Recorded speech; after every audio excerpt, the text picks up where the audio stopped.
Cette campagne sèche est fortement portée par son Excellence, Monsieur le Président de la Transition et tout son gouvernement. Donc nous voulons créer de la synergie, de la cohérence sur un système qui existe déjà pour atteindre les meilleurs résultats possibles. Nous visons la production d'environ 65 000 tonnes de céréales, notamment du riz et du maïs, parce que ces deux produits constituent la base de la sécurité alimentaire au Burkina.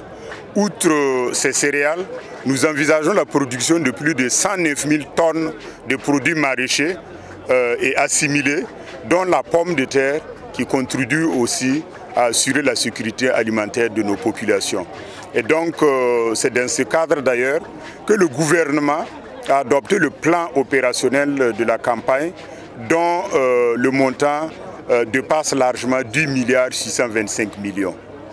Alors, dans le plan opérationnel, il est prévu effectivement un volet important de mobilisation de la ressource eau. Sans eau, on ne peut rien faire.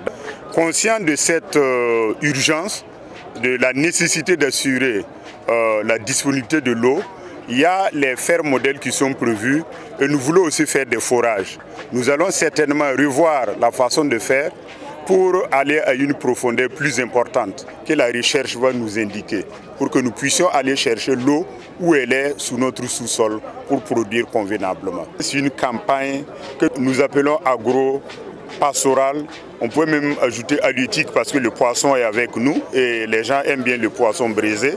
Alors donc, ce regroupement des deux anciens ministères, agriculture et ressources animales, ou ce que certains appellent élevage, est une nécessité pour une véritable intégration de ces deux activités. Mais la réalité de la ferme, de l'exploitation est unique. Elle fait beaucoup de choses à la fois et nous devons nous tenir la main et mettre nos intelligences en commun pour aider l'exploitation à résoudre tous ces problèmes de production.